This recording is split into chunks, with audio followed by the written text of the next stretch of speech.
So I decided today that I would play off the book Just 3 Words and give you 3 words. And the first word is dreams, and the second word is scars, and the third word is love. So I want you to enjoy your lunch, so don't feel that you need to just stare. Please eat. But I do for a minute just want you to close your eyes, and I want you to think about your dreams. So right now, just for a moment, close your eyes and think about your dreams.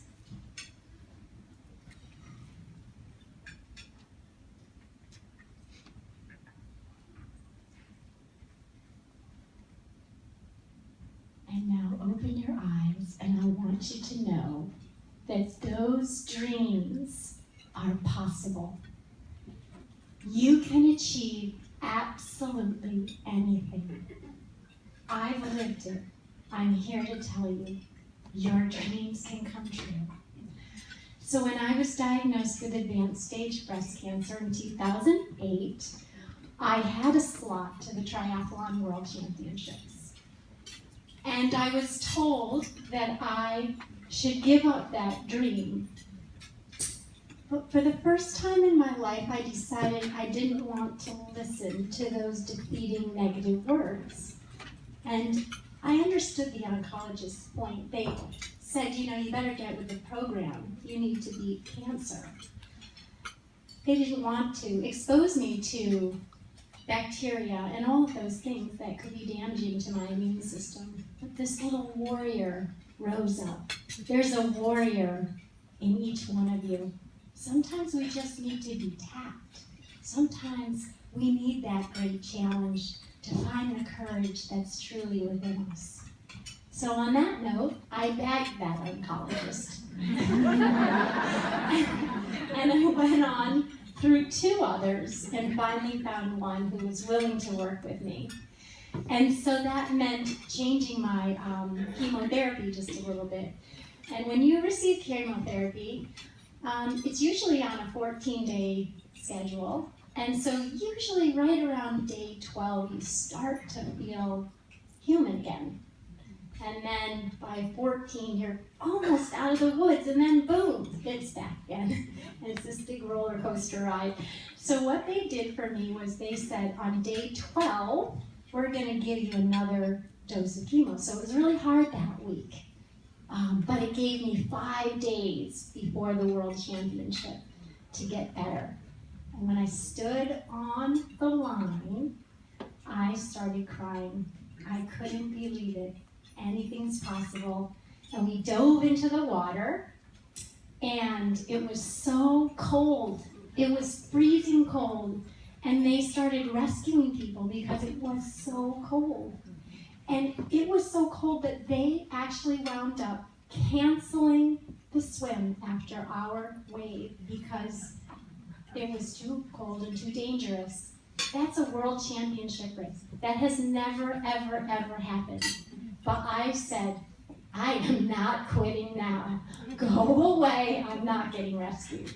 And so I just moved my arms that were frozen, my fingers that I couldn't feel because of the neuropathy and the cold, and I made it to the end of the swim, and I got on my bike, and then I was so cold, and my bike was shaking, and I thought, oh no, I don't know if I'm going to be able to make it because I have hypothermia. And I just said a prayer. I'm like, Lord, you brought me here, bring me to the finish line.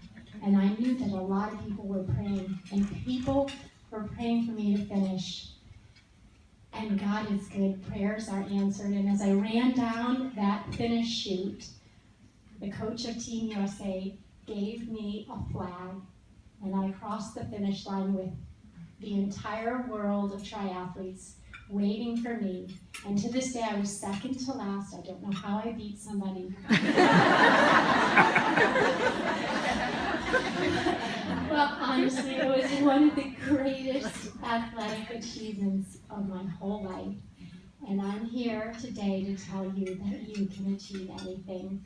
So as my husband and I were flying home that night, I decided to dream another dream.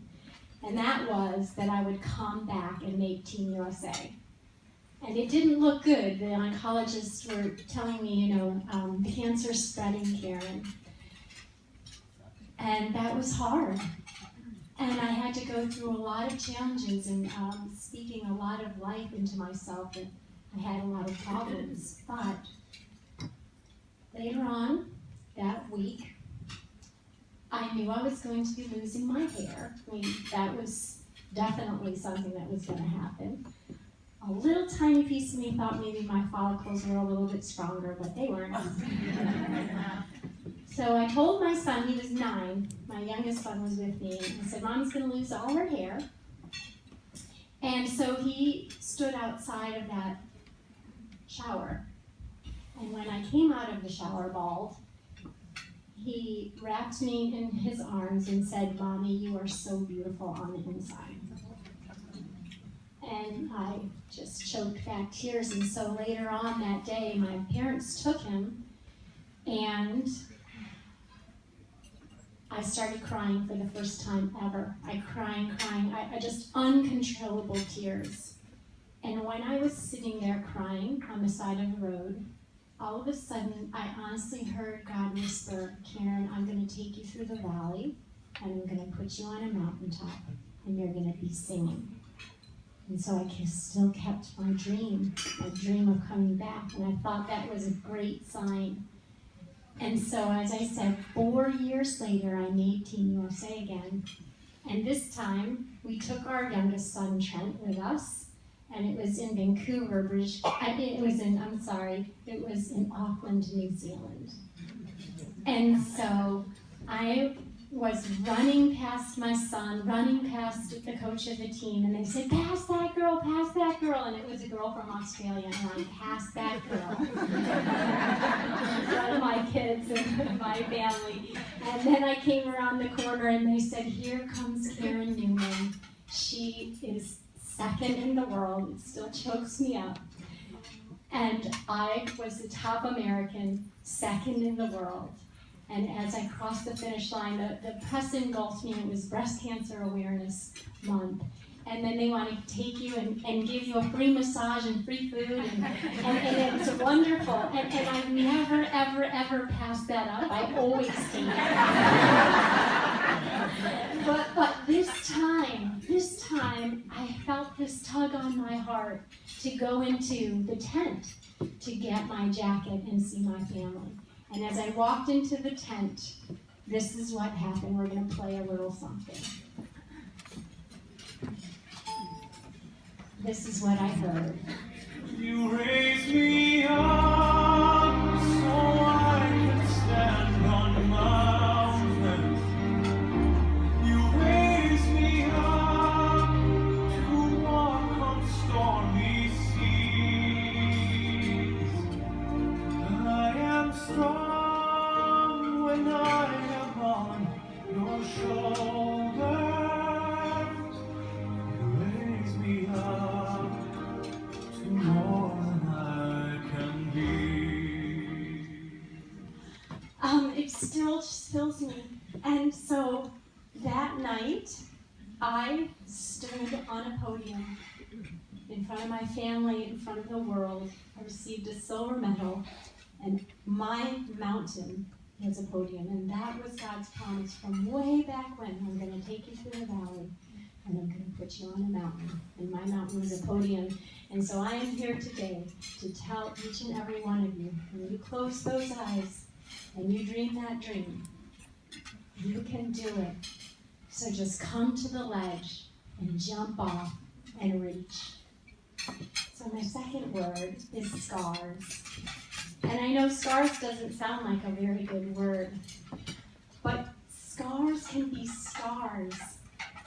So when I was diagnosed with advanced breast cancer, I was told I needed a mastectomy. I had a large tumor in my breast. And unfortunately, we had some complications in the surgery, and we tried it 4 times. We had 4 different surgeries.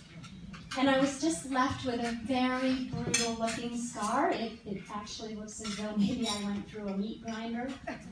You know, it's that bad. And I hated it. I did. I didn't look at it. I just thought, why, Lord? Why do I have to have an ugly scar? Couldn't I just have a nice little one? But no. And so I was just wondering and praying, and why? And then it was all revealed to me on this special, glorious day when I was coaching kids track. I've been coaching for 7 years. And I'm just there with all my kids. I usually coach the 4th and 5th graders, which is such a tender, wonderful age. And this little girl came up to me and she said, Coach Karen, what happened to your chest? And I said, Emily, I had cancer. I had to have my breast taken off. And when I said the word cancer, 22 kids come running, cancer, you had Coach Karen, you had cancer? And I said, yes, I had cancer. And they couldn't believe it. And then Emily says, Coach Karen, is your scar ugly? And I said, Emily, you know what? It is ugly. And then she said something that changed my life forever. She said, Coach Karen, do you hate it?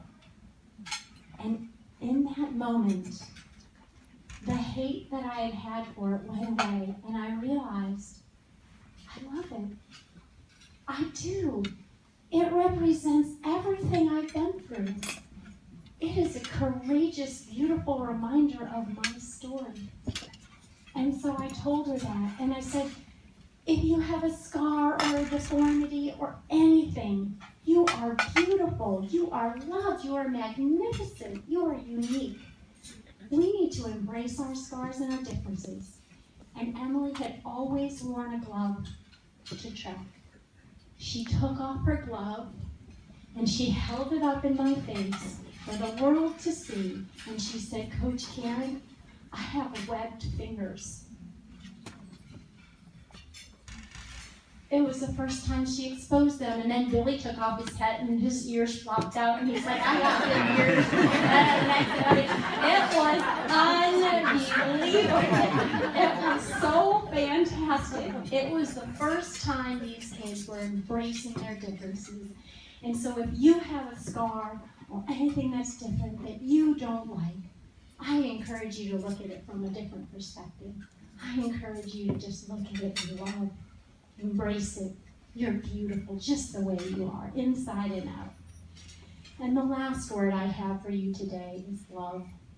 I really didn't know about love as a child. I thought love was conditional. I thought I had to perform in some particular way. But as I journeyed through this cancer journey, I realized that we can just be loved unconditionally. The fact that God picked me to write this book is unbelievable. I'm dyslexic, and I was teased and bullied because I couldn't spell. So the last person that you would ever think could write a book would be me. They actually had a dunce chair. Like, that's going to help you learn how to spell. But there's a lot of shame that was cloaked to me. So when people encouraging you to write a book, I just prayed and God breathed these words. And so it is my love poured out for you. I know it's going to change you. The response has been amazing. And I just want you to be inspired and know that anything, again, is possible. So, speaking about love,